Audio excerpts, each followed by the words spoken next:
Good evening, and welcome to the Mariners Museum. My name is Mary Sellon. I am the Library Director of the Mariners Museum Library at Christopher Newport University on the other side of the campus here. I would like to thank everyone for coming out tonight. We at the museum would like to thank the following for their support in making tonight possible. The Peninsula Community Foundation for their support of our 2012 lecture series. The University of Virginia Press for their assistance in tonight's book launch. And the Friends of the Mariners Museum Library for their financial support for tonight's event.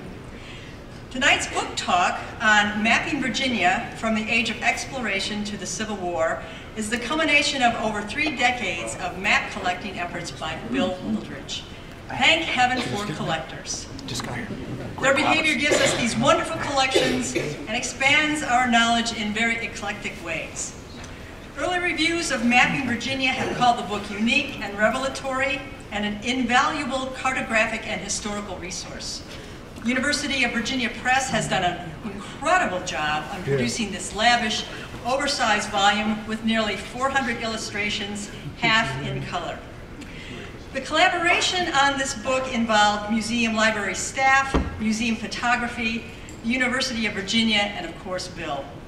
It was a wonderful project for all of us. Staff learned, we were able to just deal with an incredible collection, and we're very, very proud of being able to be a part of this whole project.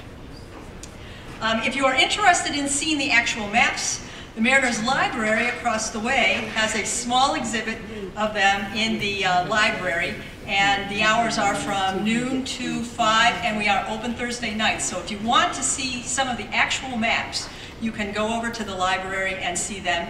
And then we also have some of the maps that are here. And I would like to thank Bill Barker, who was one of the lead archivists on this project, for being here tonight to answer any of your questions you may have on these maps. Now, I would like to do a little infomercial on how you can own this beautiful book. The book is on sale in the Museum Gift Shop. Tonight, there is an exclusive discount on the purchase price for our members and those of you who become members tonight. The discount price is $75 instead of $94.97 for the paperback, and $160 instead of $200 for the hard copy, which is a wonderful deal. Purchasers tonight will also receive a limited edition map print, thanks to the photography department here at the museum, with your purchase. So you not only get a book, but you get a map. And of course, your book purchase at the museum shop helps us to continue the present special programming like this lecture that we are sponsoring tonight. Following this talk, Mr. Wooldridge will be available to answer questions and sign copies for you. So now I would like to invite Tommy Johnson, who would like to say a few words of introduction for Bill. As well as being recognized as one of the top lawyers in Virginia, Mr. Johnson has been active in supporting Hampton Roads education. He is a former chairman of the Norfolk School Board and is currently a board member for the Virginia Foundation for Independent Colleges and the Tidewater Scholarship Foundation. He first met Bill Wooldridge in law school, and they have been friends and have shared a keen interest in maps ever since. Please welcome Tommy Johnson.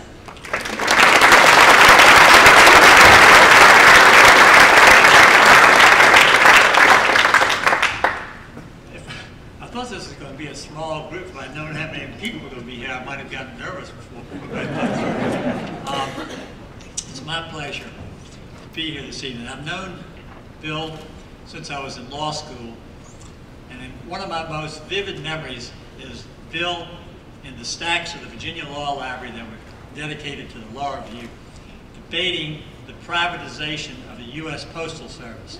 Now that was in 1967, before privatization was even a word that we were familiar with. But Bill was the type of thinker, even then at law school, who was way ahead, thinking outside of the box. And that personality, that intellectual inquiry you're going to see exhibited tonight in his lecture. Bill had an exemplary career as a lawyer. He was vice president of law for Norfolk Southern Corporation at the time of the titanic battle between Norfolk Southern and CSX over control of Conrail. And is that Bill was the legal architect that really led to the severing of Conrail, with Norfolk Southern ending up with what everyone regards as the better part of the bargain, the former Pennsylvania Railroad system. Bill, like Jim Brown and Barry Sanders, at the capstone of his career, had the courage to retire and move on to other interests, unlike other lawyers who are more like General MacArthur. They don't die, they just fade away. After Bill retired from Norfolk Southern, he then began to pursue what I would say were his avocations, his deep interest in history and in mapping and cartography.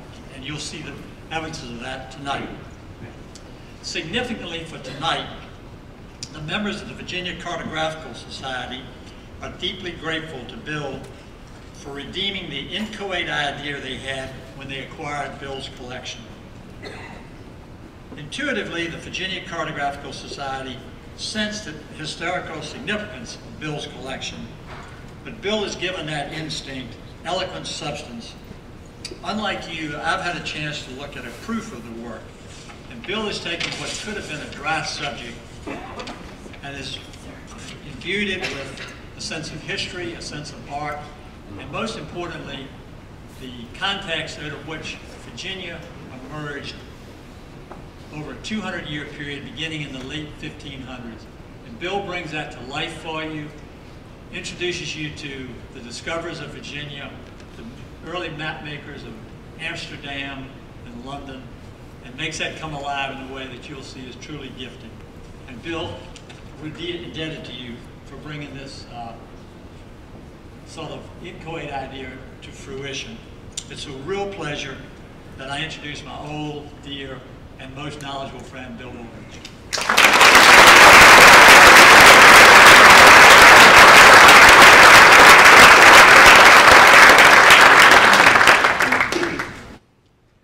I'm going to take a second to get myself turned on here.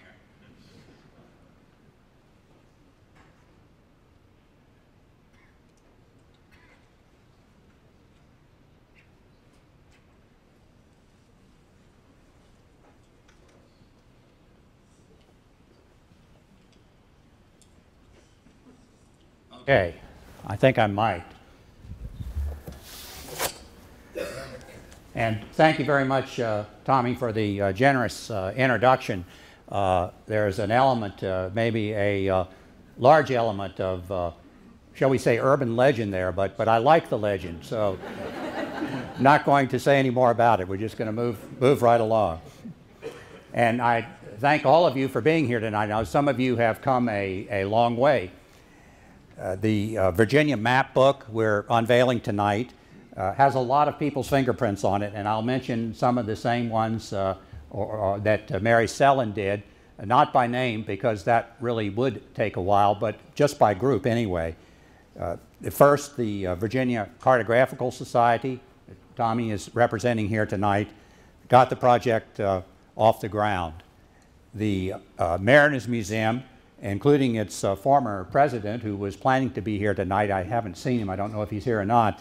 But the Mariners Museum became the book's sponsor and brought in the University of Virginia Press, who's now retired director, who is here, had the vision to take on the challenge of presenting all these 300 maps, some of them very ungainly, as you can see from the ones that are set out over there, in the form of a really beautiful book, and I think succeeded with it admirably.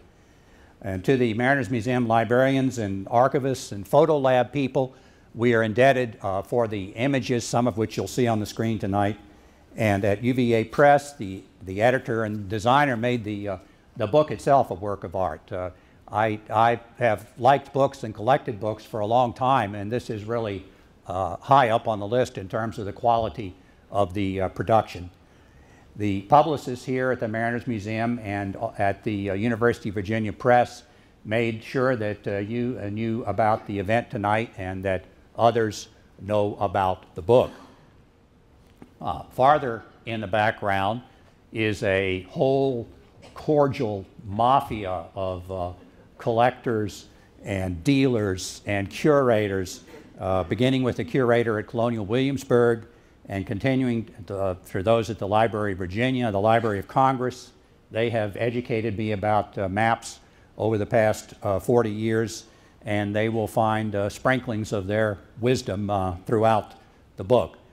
It's a very long list. I'm grateful to you all, and many individual names are set out in the preface to the book. Finally, thanks are due to my wife and 2 sons.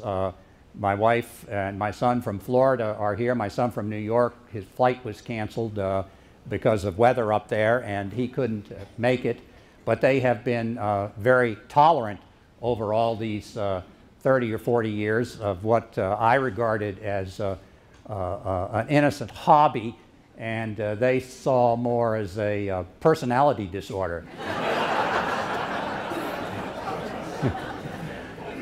But we're all here together tonight celebrating the book launch.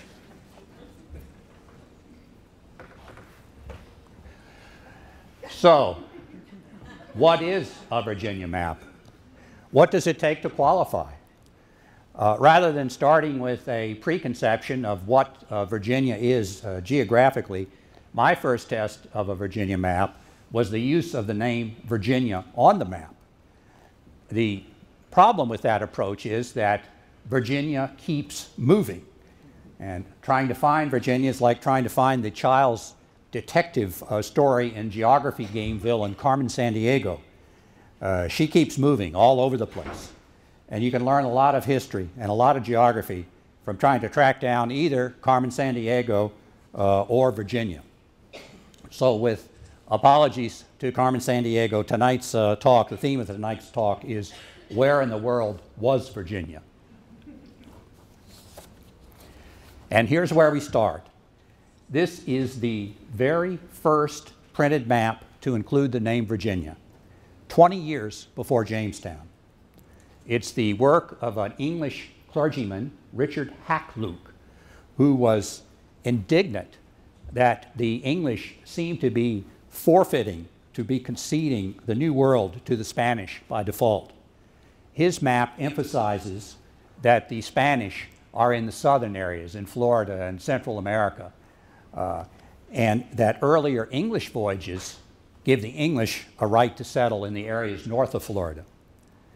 Tonight you can see the original of this very rare map, the first printed map to contain the name Virginia, in the select group of maps that the Mariners Museum has put out over here to my left.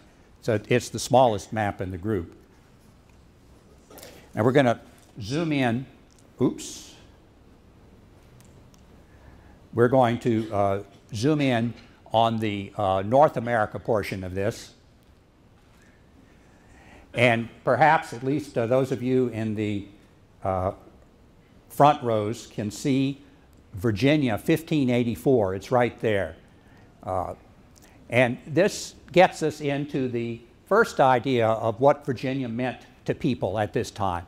You see there's New France, what we would call Canada in the north, there's Florida down in the south, and Virginia is everything in between. Virginia is this great continental expanse without any real boundaries that was a generic name for that whole part of the east coast of North America. Hakluyt has noted on the map, made reference to the voyages of the Cabots, this 1496, and to Sir Francis Drake. He's got 1580 over here. New Albion, discovered by the English in 1580. That refers to Sir Francis Drake's voyage. His point is that the English got here pretty early, so the English should have a right to settle in this part of America, and that's what he wanted them to do.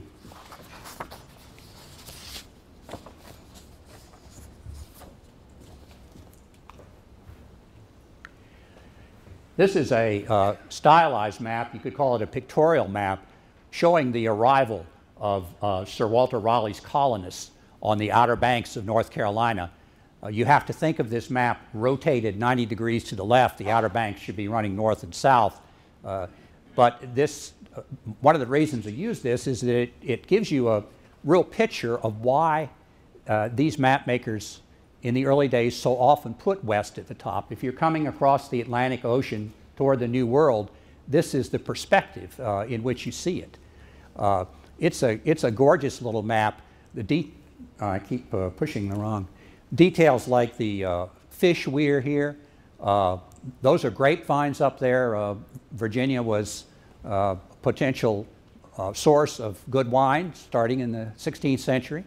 And notice the sunken ships along the outer banks. The Cape Hatteras, there's Cape Hatteras right there. It was the graveyard of the Atlantic a long time before Jamestown.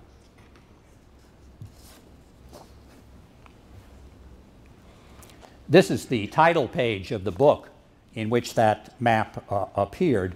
This is the book reporting on the discoveries of Raleigh's colonists. The title roughly translates a strange yet true report of the products and customs of the inhabitants of Virginia. So how does this strange yet true report start? With a list of the products, a discussion of the customs, or a map of Virginia? No, it starts with Adam and Eve in the Garden of Eden. The English at first thought of Virginia as a sort of Shangri-La, a primordial Eden, filled with what would later be called noble savages. So we need to layer on top of this early geographic concept of Virginia as a big part of the North American continent, a anthropological or natural history concept which saw it as a new Eden. In 1705, William Beverley, writing one of the first histories of Virginia, summarized the outlook of these early Englishmen. And this is a quote: "They found the country so delightful and desirable, so charming and fruitful, that paradise itself seemed to be there in its first native luster. Virginia did seem to them to retain the virgin purity and plenty of the first creation, and the people their primitive innocence." After Adam and Eve set the scene, the strange yet true account provides this map titled "Part of America Now Called Virginia." The title is up in a little box there.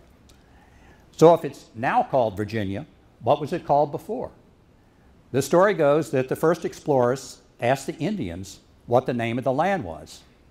The Indians didn't understand English. They didn't understand what they were being asked. And they replied, "Wingandacoa," meaning roughly, "You have really nice clothes." So originally, Virginia was named Wingandacoa, but as the legend on this map says, it's now called Virginia. Debris said, this map would place Virginia before our eyes, and you can almost feel his excitement about this wondrous new land.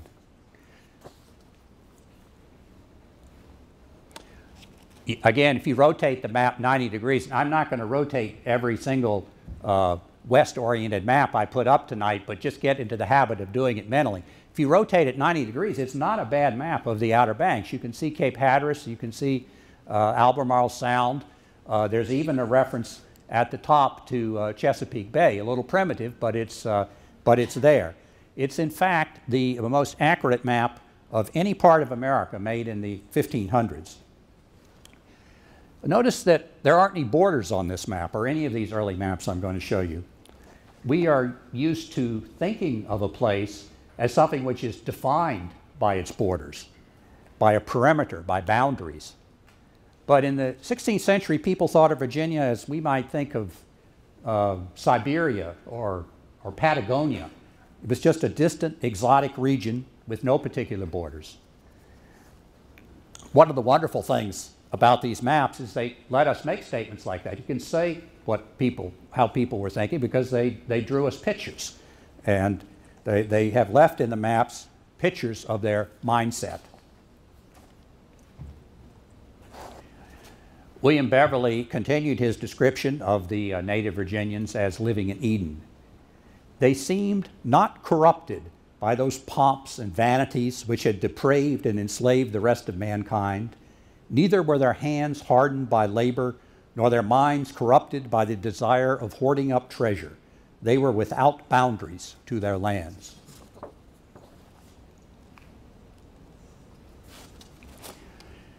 The luxurious color on this copy of the debris enhances the feeling of richness and abundance. The book was published at a time when printed books had largely supplanted illuminated manuscripts, and some of the former manuscript illuminators actually found work coloring prints and maps with the same jewel-like precision that in earlier times they might have devoted to coloring a book of hours. Remarkably, the coloring on the copy you see here, all of these maps are from the Virginia Cartographical Society collection, but the coloring on the copy, on their copy, it comes from the same shop, may even be the same artist as the Mariners Museum's own copy of this book. So two of the finest surviving examples of the debris, having started in the same shop, maybe with the same artist, maybe on the same desk in Germany 422 years ago, and traveled who knows where around the world since then, now live within a few feet of each other in the Mariners Museum Library.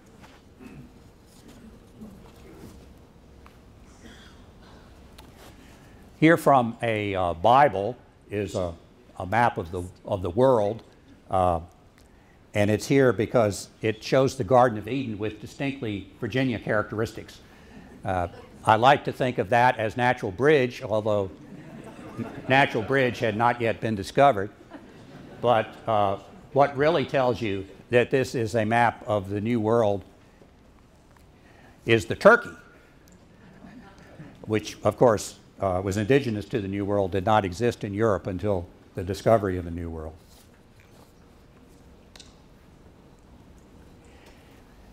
Eden, however, did not last for long. Jamestown, as you know, was situated considerably up the James River to be safe from the Spanish. And in 1611, Sir Thomas Yates decided to move the settlement even farther up the river. The new settlement was called Henricus. It's not too far from today's Hopewell, and although archaeologists haven't discovered any remains of it, there's a nice park, a Henricus Park, where they think the settlement may have been. Here's a really remarkable little map. You might say an imaginary map. Someone who was never on the ground in Virginia and never saw a real Virginia map, but was working strictly from written accounts. He's given us a schematic. Cape Henry and Cape Charles, or at least forts on either side of the entrance to what we would call Hampton Roads, and a schematic James River. There's Jamestown. And here's the new settlement of Henricus, which is, you see, is bigger than Jamestown.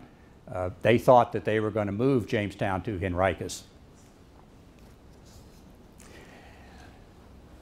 It's still idealized. We still have this much of Eden. Look at these beautiful cultivated fields down here. Well, in reality, and up there too, in reality, the crops in Virginia were being grown on little clearings in the woods that had been left by the Indians. There was nothing like those cultivated fields, so this was a little artistic embellishment.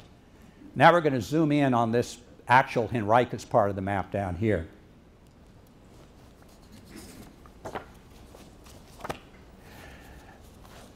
The accounts indicated that it was built on a peninsula between two rivers, and that there was a palisade across the neck of the peninsula. So the map maker has represented that. And look at that palisade. It is a land defense. It's guarded by musketeers. It's guarded against Indians.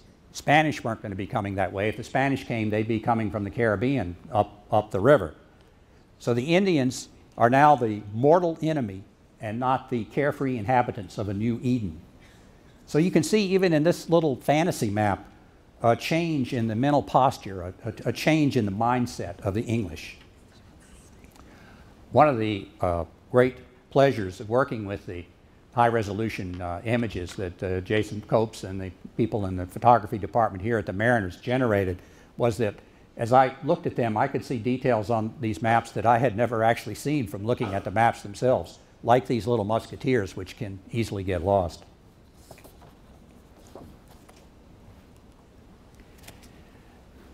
The next three maps pull the camera farther and farther back from the little piece of Virginia mapped by John White, and look at larger stretches of the amorphous swath of America known as Virginia.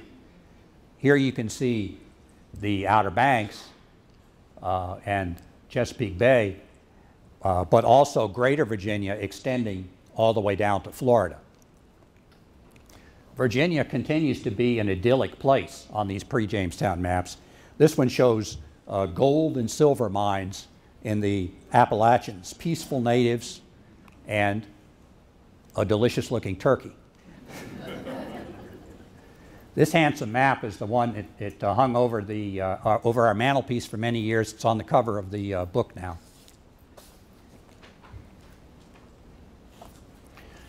Whereas here we have a detail from a late 16th century map that includes all of North America. This is just part of the map.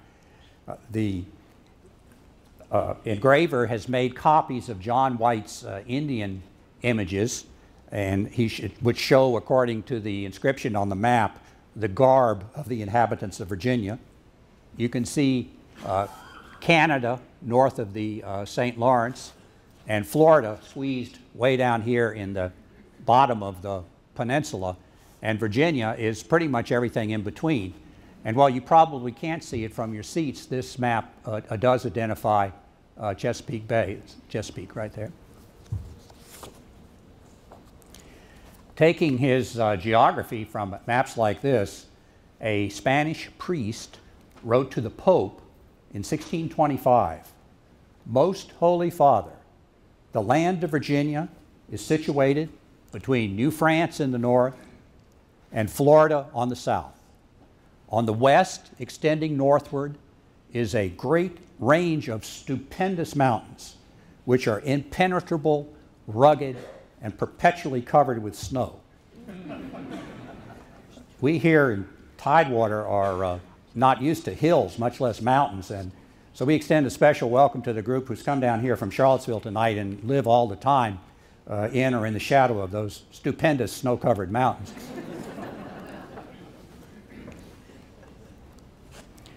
Okay, and he'll hear from still farther back. Keep in mind what we're doing here is pulling the camera farther and farther back. This one, the lettering identifies Virginia as extending along the entire coast, and somewhere or another it turns into Florida, which is along the Gulf Coast. It would be possible to show many other examples, but you get my point. Virginia was, in the beginning, not a political jurisdiction with boundaries, but a loose territorial designation, like Patagonia or Siberia. So how far did this territory go? In the north, Virginia extended somewhere north of Boston. See, there's Boston, and there's Virginia. So Boston is comfortably within Virginia.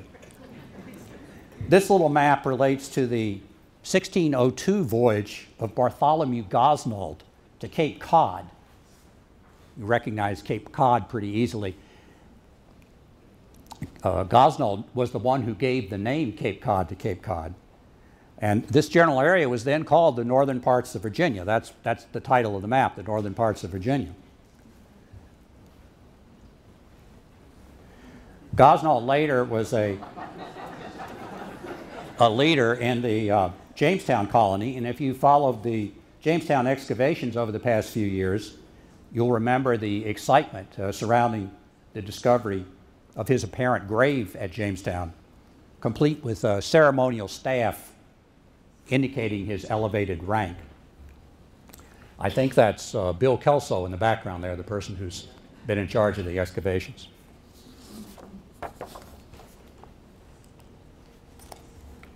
This looks like a map of Bermuda, but it is a map of Virginia too, because Bermuda was briefly a part of Virginia beginning in 1612. I have mixed feelings about losing Boston, but it's a shame we couldn't have held on to Bermuda.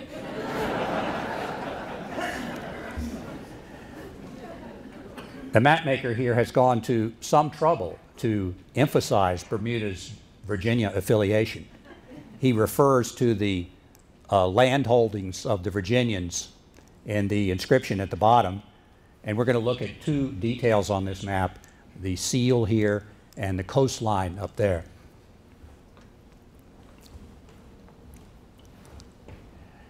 The seal on Bermuda is the seal of the Virginia Council.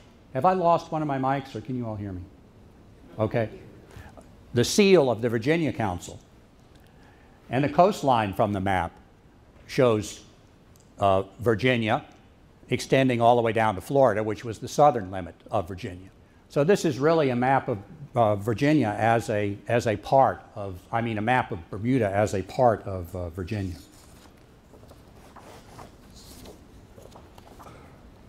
So that leaves the west. Where does Virginia go to in the west? The Virginia Company's 1609 charter extended Virginia to the Pacific, from sea to sea, west and northwest, in the words of the charter. The English knew Sir Francis Drake, whose portrait is up there, had been on the Pacific coast. They weren't very clear on the longitude of the coast. They weren't very good on longitude in general. So here we see Virginia bounded by the Pacific, which they called the Sea of China in the Indies. And looking at this part of it, the Pacific coast, there's a recitation in the legend that the Pacific's happy shores may be discovered in 10 days' march from the head of James River to the exceeding benefit of Great Britain and the joy of all true English. This transcontinental idea of Virginia, was based on the charter, but it gets very little play in other maps of the 1600s. The much more usual pattern is to picture Virginia as mid-Atlantic North America. Okay, we're changing gears. We're now coming to a completely different conceptualization of Virginia, the second of three that I'm going to talk about tonight. No longer is Virginia the whole mid-Atlantic coast of North America, but it's essentially the Chesapeake Basin. And why is it that? It proceeds from the work of everybody's favorite Virginia map maker, Captain John Smith.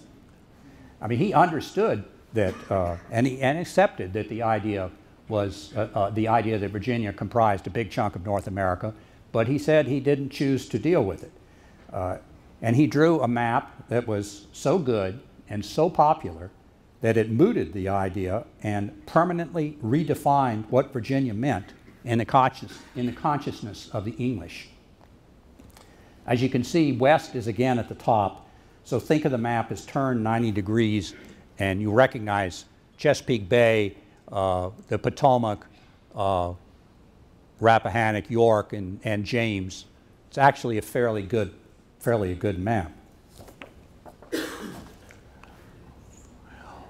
Why did Captain John Smith create this new Virginia geography? It's totally divorced from the Virginia of the Lost Colony, the Outer Banks, and that part Smith calls Old Virginia. O-U-L-D, Virginia. It has little or nothing to do with the charter bounds of Virginia. In fact, until much later, there are no maps at all, no printed maps at all that even show the charter bounds of the colony. Certainly, the Smith portrayal owes nothing to the pictures we have already seen of Virginia as most of mid-Atlantic North America. Nor does it even really coincide with the area that was settled in Smith's time, because that was limited to Jamestown and a few nearby outposts.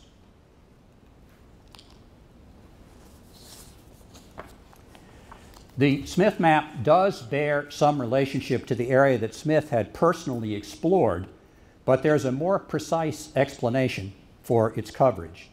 And I'm borrowing this from Professor April Lee Hatfield. Notice the large black letters, Powhatan, P-O-W-H-A-T-A, there's an N there somewhere, N, spread across the surface of the map.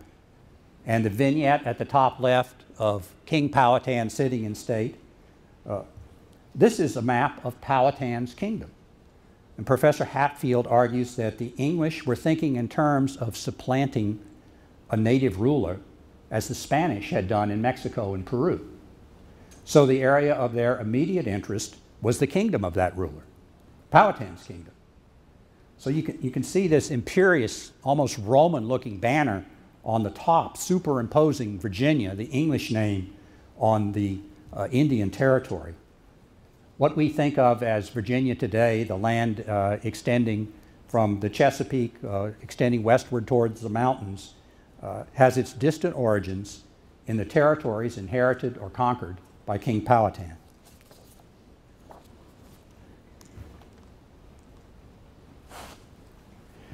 Although the Smith map was first published in 1612, and the image of it, the copy you just saw, is one of the very few surviving 1612 printings, the map did not gain wide currency until the 1620s, when it was reprinted with Smith's History of Virginia and when Dutch copies started to be widely available.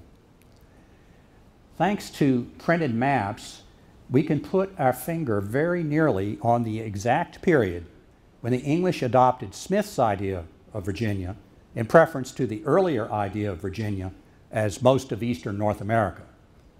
And how do we do this? Well, an English publisher bought the copper plates for a 1608 Dutch atlas. The Dutch were the great map makers of the 17th century.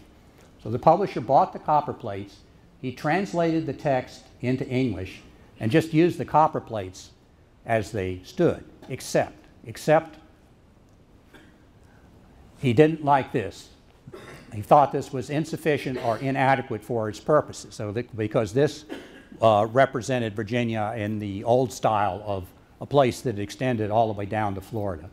He wanted something that was more in tune with the way they were thinking about Virginia by that time. So he had a new plate made following Captain John Smith's model of Virginia as the area around Chesapeake Bay. It took longer than expected, so rather than hold up his book, he wrote in the errata, which you see here, that anyone who bought his atlas could get the new map for free when it finally was available, and paste it in. He said, "When it comes, every buyer of the book shall have it given him gratis." And here it is. This is the new map of Virginia, following the Smith idea of Virginia instead of the old continental idea of Virginia. Now, not many people got around to picking up their free copy of the 1636 map and paste it into the 1635 atlas, but you will see here tonight, when we finish, over in the maps on display, an actual example of this atlas with the Virginia map pasted in. So we can watch, can look at the pictures. As the thinking of the English about Virginia changes from the earlier idea, accepted on England and on the continent, in England and on the continent, that Virginia was Eastern America, represented by the map on the left that they found insufficient by the mid-1630s, to the idea that Virginia was the area around Chesapeake Bay as mapped by Captain John Smith, the map that they had prepared by 1636. This change in thinking was quite clear and concrete in England, and they never really go back in England to the larger, the greater metropolitan Virginia. But that idea did survive on the continent right up early into the 1700s. So Captain John Smith's powerful visualization of Virginia as the area around the Chesapeake endured for a century and ultimately supplanted the earlier concepts of Virginia. The Dutch, the great map makers of the era, copied Smith beginning in 1618 and continuing into the early 1700s. Here's a lovely Dutch map of Virginia, and though the engraving style is very different from Smith, when you study the actual geography, you'll see there are almost no updates from John Smith's survey as published in 1612. We have a number of members of the Williamsburg map group here tonight, and they actually did this exercise with the maps side by side. And despite the difference in time between 1612 and 1675, there's really little geographic change. So at the end of the 17th century, say around 1700, whether you looked at the best English map or the best Dutch maps, the outline was the same. Virginia remained, as it had been for almost 100 years, the perimeter of Chesapeake Bay. Incidentally, the gorgeous map on the right, which I'll show you in full screen now, has been reproduced in a limited edition, high-quality, full-color giclée print by the Mariners Museum as a free premium for those of you who buy the book Mapping Virginia tonight.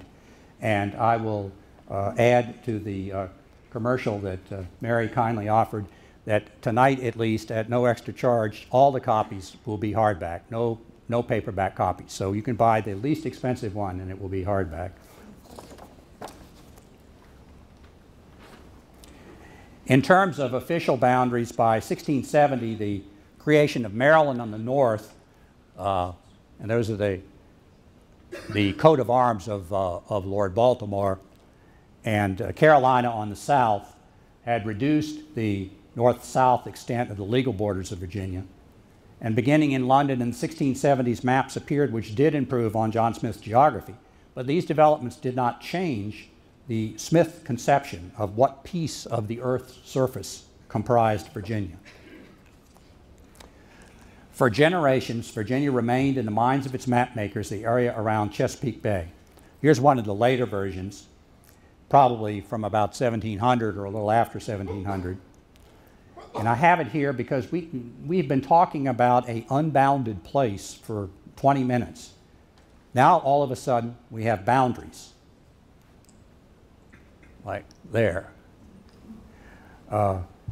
They're imaginary boundaries. They're not based on anything except the map maker's creativity. But Falk and Schenck did go to the trouble to insert them. This is an older copper plate on which they added those boundaries. They also added a latitude-longitude grid. Map makers and presumably their customers were starting to think about Virginia in more modern terms, no longer as some misty, mysterious Patagonia, but as a political entity whose jurisdiction extended to its borders. A map needed to show borders, even if the legal borders were unknown to the cartographer. But this modernization still leaves Virginia as the Chesapeake watershed. Then, beginning around 1700 and accelerating after 1720, we come to a third Virginia. An enormous migration poured from the old, now well-settled Chesapeake Bay Basin into the Piedmont. The population quadrupled in 50 years. It's some of the fastest population growth that historians have found anywhere, anytime. Here's a map which reflects the very first steps. It shows a German town, Germana and Manneken, which is just west of present-day Richmond. The settlers were coming for land. The best land in Tidewater was gone, so they had to be pushing into the Piedmont. That meant surveys and maps. Another interesting thing about this map is, like the one we just saw, it again has imaginary boundaries. They're not copied. These maps are not copied from each other. They're made in different places in different times. It's just something about the zeitgeist about this time that all of a sudden required that maps have boundaries. So as a result of this explosion of population and settlement,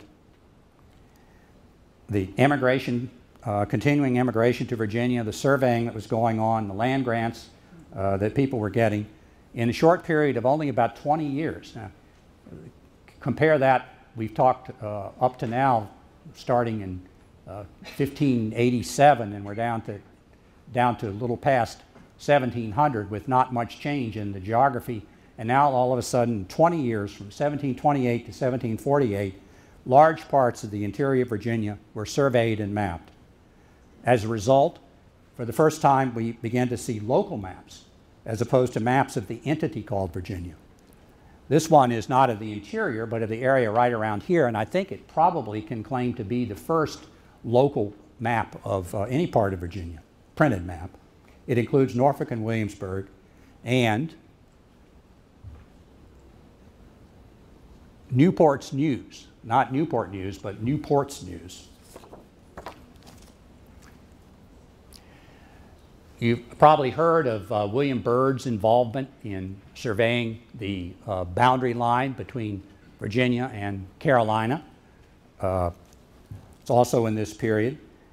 His surveyor was a man named William Mayo, who more than any other single person was involved in the mapping of Virginia in these 2 decades. Byrd said that the settlers who were living along the line were intensely interested in learning on which side their residences fell. Because if in Virginia, and these are Byrd's words, if in Virginia they must have submitted to some sort of order and government, whereas in North Carolina, everyone does what is best in his own eyes.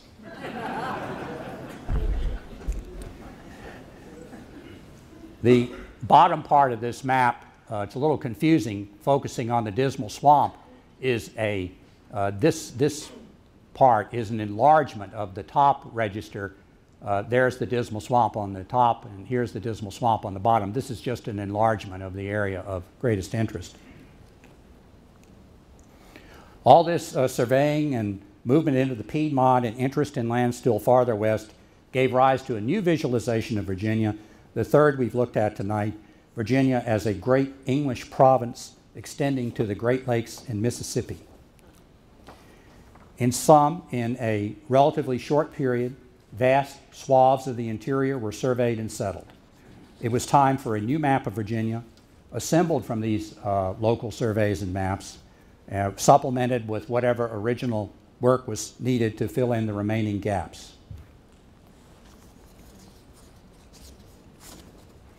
Joshua Fry and Peter Jefferson, who was Thomas Jefferson's father, drafted that map. You cannot see much detail on the slide, but you can easily see what I want to talk about. Virginia is no longer the country just around Chesapeake Bay. Look at the change in 25 years. Here's one of the last of the old-fashioned maps, 1728. In 1753, 25 years later, you have this great vast expanse going all the way up to the Ohio River and beyond. Now the Chesapeake is merely the east coast of a vast inland realm, England's greatest North American colony. The west is the Ohio Valley. And where is the center of this new realm? It's not in the middle of Chesapeake Bay. Instead, the center is pretty close to Albemarle County, the home of the map makers, Joshua Fry and Peter Jefferson. Here's a map created 25 years before the Revolution, in which you can already see Virginia as an autonomous realm with all the indicia, county seats, plantations, harbors, mills, apparent wealth, huge size of a self-sufficient independent commonwealth, a vast change from the Atlantic-facing, somewhat mysterious colonial settlement shown on prior generations of maps.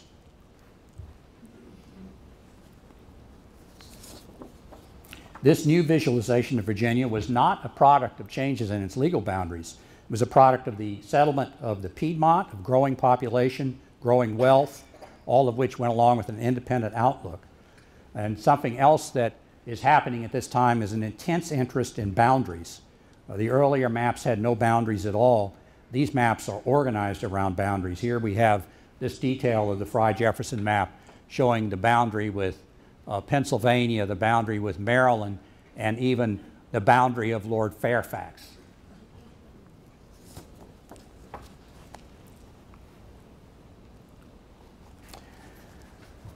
Virginia-born John Mitchell used the Fry-Jefferson map in creating his great map of North America. So it's a view of the royal province of Virginia in its larger American context. This map, which is on display tonight, it's the biggest one, farthest across the room, has been called the most important map in American history because a copy of it was used to lay down the boundaries of the new United States the Treaty of Paris, ending the Revolutionary War. But it was originally created to contradict the claims of the French to the Ohio Valley. So Mitchell is careful to show Virginia extending, including all the old Northwest Territory, and he even shows the charter lines going out to the Pacific. Nobody had paid much attention to the charter lines on maps up until now. But the English victory in the French and Indian War had two consequences for Virginia's boundaries. England relinquished its claims to the lands west of the Mississippi, between the Mississippi and the Pacific. That put an end to Virginia's ancient charter limit. But at the same time, it seemed to secure the western lands around the Ohio in which Virginians had invested and for which they had fought in the war. George Washington was one of those investors and one of those soldiers. And he had a right to thousands of acres of bounty land as a result of his services in the French and Indian War. This is a detail of the Mitchell map. But suddenly there was a problem. In order to minimize friction with the Indians, England, in the Proclamation of 1763, prohibited settlement beyond the Alleghenies. That is, it foreclosed any land grants in the West, including the Ohio country. In the Quebec Act of 1774, England unceremoniously lopped off all of Virginia's lands west of the Ohio River and put them under the administration of the province of Quebec. That's what this greenish-brown color here is indicating. Now look what this did to Virginia. In this detail, you can see that Virginia was literally cut in two. VIRG is now in Quebec, and all we've got left is INIA.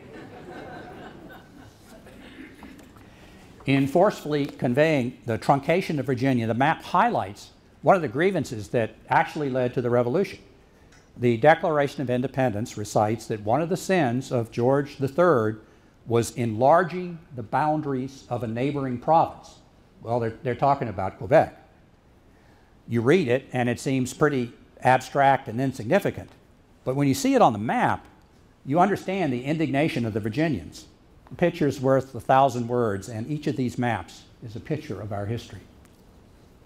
George Mason, the author of the Virginia Declaration of Rights, said the sequestration of Virginia's western lands was a plan to divide, weaken, and enslave the colonies, and that it led to the Revolution.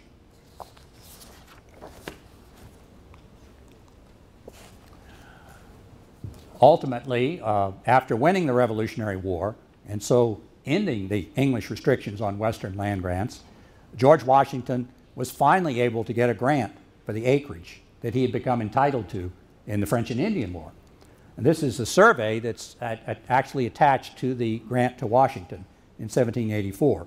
It's about almost 11,000 acres near where the Kanawha River in present-day West Virginia joins the Ohio River.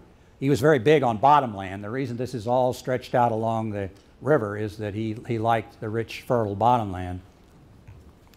One of Washington's biographers, Joseph Ellis, wrote that one can interpret Washington's victory in the War of Independence as a successful effort to secure his control over holdings in the Ohio Valley, which he would have lost if the American Revolution had failed.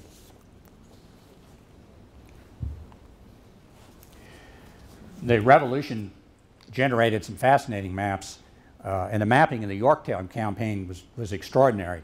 All these maps are traced and illustrated in the book, but we won't try to run through them tonight. I'm just going to show you one map. This is this huge map. It's the tallest one over to my left. It's one of the great charts of the Virginia coast and Chesapeake Bay. It reflects the British Navy's interest in the area at the time of the Revolutionary War. Well, to skip ahead, Virginia, almost immediately after the Revolution, ceded the Ohio country to the federal government. It wasn't the United States yet, or at least it wasn't the constitutional United States. And Kentucky became a separate state. So Virginia assumed its present boundaries as a result of the Civil War. As you probably know, the interests of the people in the western counties of Virginia diverged sharply from those in the east of the Alleghenies. And this map from the U.S. Census of 1860, you can see why. It shows the relative density of the proportion of African Americans in the population of each county. So, not surprisingly, that population is much heavier in the tobacco growing, slave-holding parts of the state than it is out here in Western Virginia, where there's very little, if any. People in those western counties had no interest in slavery and practically none in secession. Capitalizing on the anti-secession sentiment in Virginia's western counties, early in the Civil War, the Union sent a force into the western counties to hold them for the Union. The commander was General George B. McClellan. Now, this is an 1862 map, which I use because it shows what happened in this 1861 campaign, but the events I'm talking about are 1861. McClellan later became famous as the commander of the Army of the Potomac. But few people had heard of him in 1861. Now, the Confederate commander out here was General Robert Selden Garnett. This is the area that they fought over. Garnett had a position on Laurel Hill that he had to fall back from. That's his Garnett's fortification. He was trying to get south, but he thought the road was blocked, so he turned across the mountains and was going to escape up that way. Troops commanded by Union Major Henry W. Benham followed him in close pursuit. Benham's men caught up with Garnett at Corrick's Ford in Tucker County, and Corrick's Ford is right there on the map. While the Confederate force did get away, General Garnett was shot and killed as he tried to delay the Union pursuit. He was the first general on either side killed in the Civil War. His defeat secured control of the western counties of Virginia to the Union, and thus led to the creation of the new state of West Virginia. The victory also ultimately secured the promotion of the then little-known General McClellan to command of the Army of the Potomac.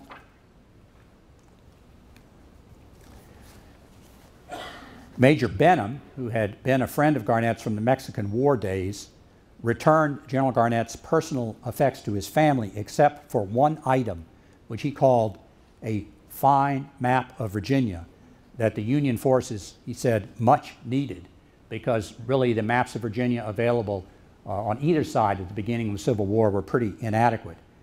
Here's the very map removed from the body of General Garnett with Major Benham's inscription about its capture. And you can see this map with the inscription in the exhibit over here this evening. It reads in part, "At Corrick's Ford, this map was taken from the body of General R.S. Garnett of the rebel army by myself, who had commanded the only troops engaged in pursuit from the Laurel Mountain north of Leedsville, and signed H.W. Benham."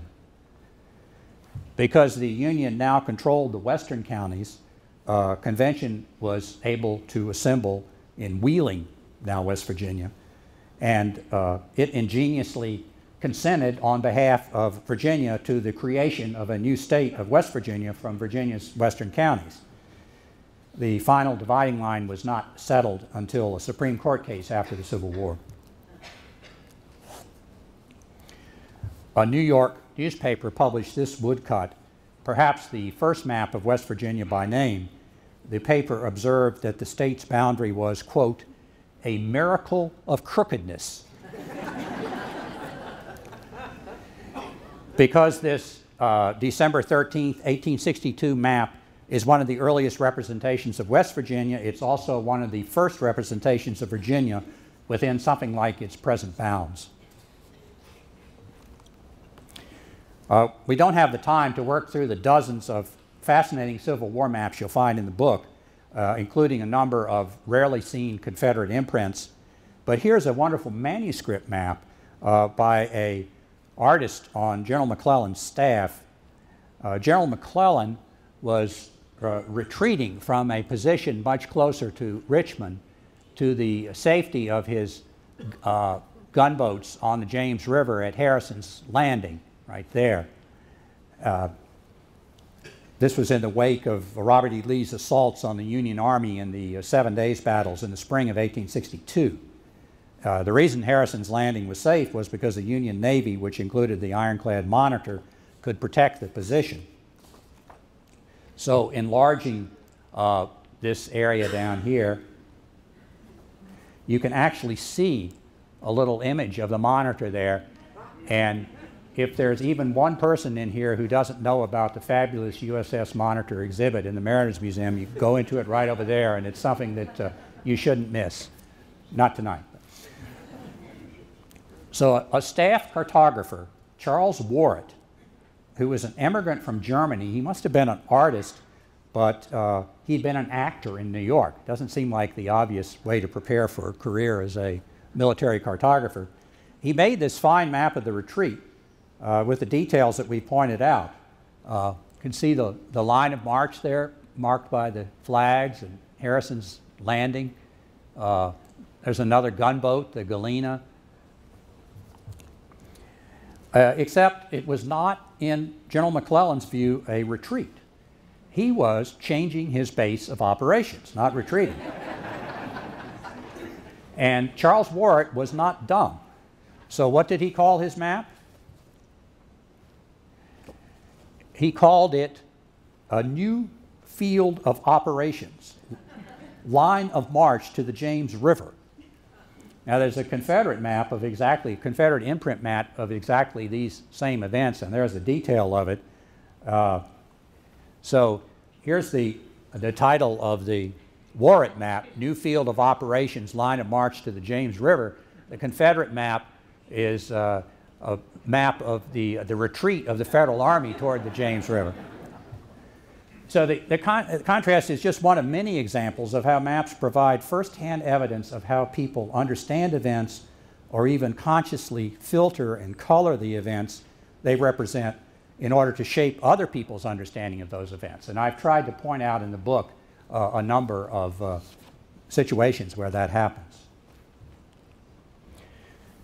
So tonight we've gone from Virginia as a huge, unbounded patch of territory on the North American continent, to Virginia as the Chesapeake Basin, to Virginia as England's proud province extending from the Atlantic to the Great Lakes, and to finally, in the wake of the Civil War, the Virginia of today. So Virginia has moved among many places over the past 425 years, but wherever it has gone, its map makers have followed in hot pursuit. Virginia has inspired in its map makers not just works of geography, but works of great art and imagination and insight. And the more you look at them, the more you see, from the come hither allure of the gold-bearing Appalachians. See, the gold-bearing Appalachian Mountains. In this lake, grains of silver are found. To the nostalgia of the Dutch for their one-time prominence, to the strategies and sometimes the illusions of Revolutionary War and Civil War commanders, to the complexity of navigating through the Capes and into Hampton Roads. Many, many stories besides the single story of territorial evolution that we followed tonight. Maps are the visual thread through all these different stories.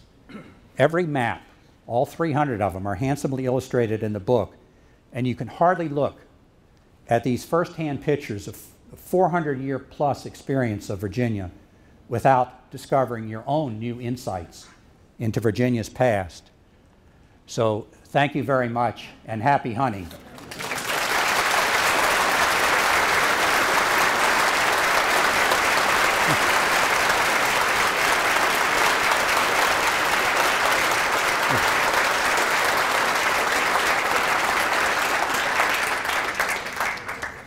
Okay, typically we can take a couple of questions if there are any questions.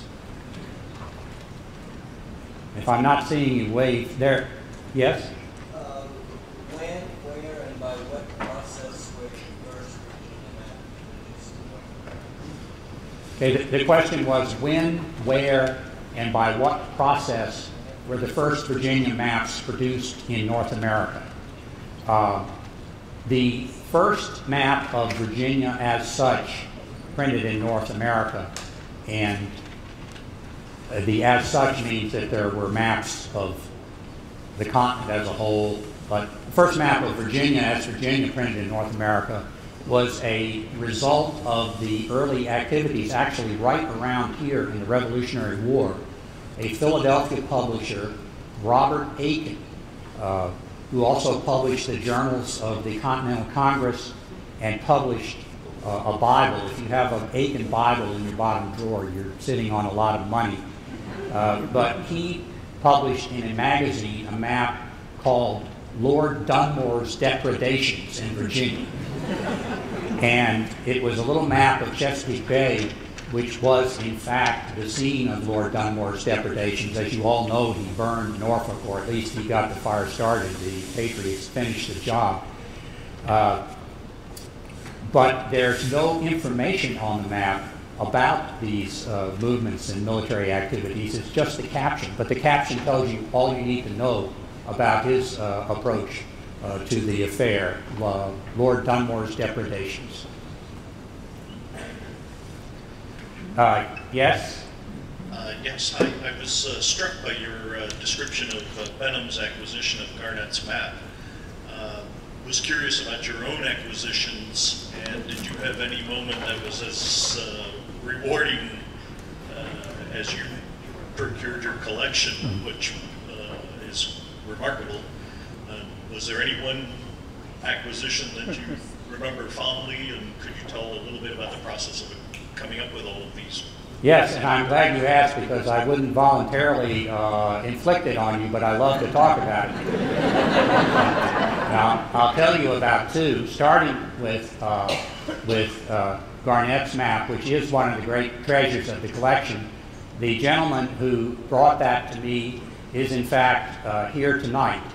And the thing that he contributed to the process, the map had been unearthed on the West Coast, where I suppose it had probably descended in Benham's family. But in any event,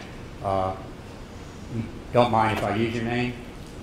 Luke Vavra, who's a fabulous Virginia map dealer, obtained it, and what he was able to do that made it extremely desirable and important to add to this collection was to authenticate it. Because when you think about it, what's to keep you or me or anybody else from getting a 19th century map of Virginia and writing some Civil War inscription on it? And in fact, we bought my wife and I were traveling in England one time, and we bought an old Bible box with a nice 17th century date on it, and my wife's reaction was, well, if I could give him a little more time, I could have had a 1492 one. But what Mr. Vavra did was find a totally unknown 19th century memoir by then Major Benham, who recorded the details of his capture of this map, including a unusual spelling of Corrick's Ford. And unless you assume that some exceptionally clever forger had somehow dredged up that same memoir, that to me was pretty good evidence of the authenticity of the map and the inscription. Of course, there's physical evidence too. I mean, it's you can look at the map and tell that it's old, it's seen hard use. But the memoir that Major Benham wrote, and it's cited in the book, if you'd like to read it, is what made it unquestionable, and that's how I acquired it. Another example, there's a annual gathering of map dealers and collectors in Miami, the Miami Map Fair. They have it usually the first weekend in February when nobody can stand to be in the north any longer. And so we all trail off to Miami and gather around and eat and drink, and the dealers sell and the collectors buy maps. All of those beautiful, beautiful white debris illustrations that I started with are from the 1590, I call it the Strange and True Report. Well, I was at the Miami Map Fair, and another dealer, Henry Tolliver, saw me going by and said, "Shh," and it was kind of like here, under my desk. It was like he was selling me dirty postcards. I have this really remarkable volume, and I looked at it, and I was just smitten.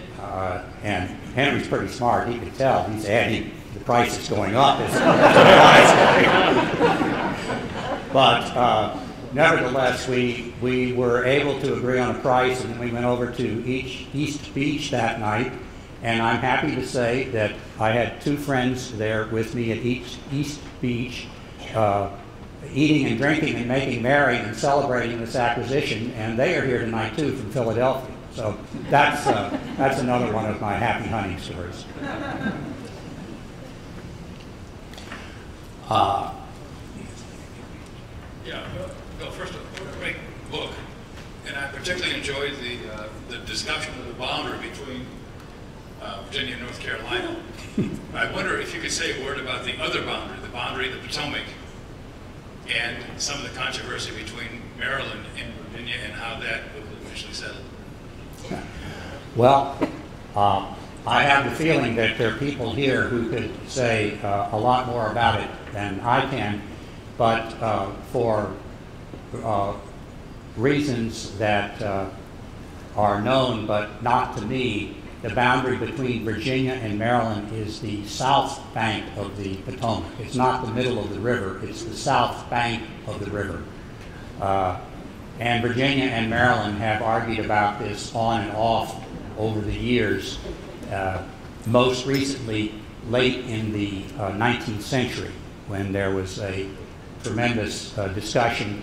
And the interesting thing to a map collector is that they brought out all these old maps. So, you know, here it is, no, here it is, it's here, it's here. There have also been, more recently, a Supreme Court case on the exact, I think it's the low water mark, but you know, what comprises the low, when is the water low and where is it low? It's quite complicated. I think it's resolved now. Can you add something to that? Have I missed? Not really, but just to say that the issue wasn't how the maps look. The issue is who taxes all of that, let's say, riverside activity in Alexandria and up that coast. That was the basic reason for the controversy. For the dispute. Still going on.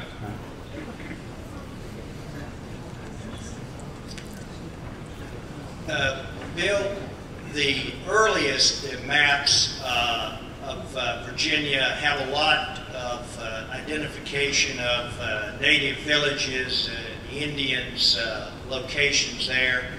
By the time John Smith is drawing the map of New England, they've pretty much disappeared. What was the sort of the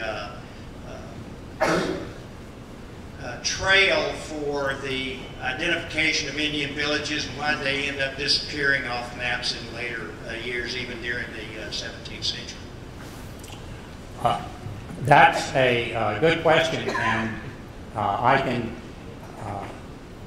can restate the premise, which is absolutely correct. John Smith's map of Virginia does show any number of Indian villages, and often with Indian names. By the time you get to the map of New England, you don't see that kind of detail, and in particular, he has used English names practically everywhere. Names that he invented, many of which have not survived, but they're English names on the map of New England. I think if there is an explanation, at least part of it is that what I was trying to suggest, that his map of Virginia was essentially a map of Powhatan's kingdom. So perfectly natural that he would show Indian settlements, villages, points that were important to the Indians, even little crosses where he says that the information above this cross, I haven't been there, but the Indians have told me what's up there, so I'm putting it on the map. In New England, the focus was not on the Indians, and if I say any more, I will probably make a mistake. Okay, well, yes? Which of the maps is your favorite?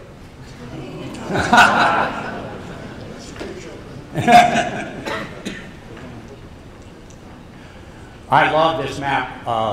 This is a 1606 map of Virginia that does suggest the richness and the beauty of the place. It's, as antique maps go, it's not an exceptionally rare map. I mean, it's expensive enough, but it was published in an atlas, so there are a number of copies.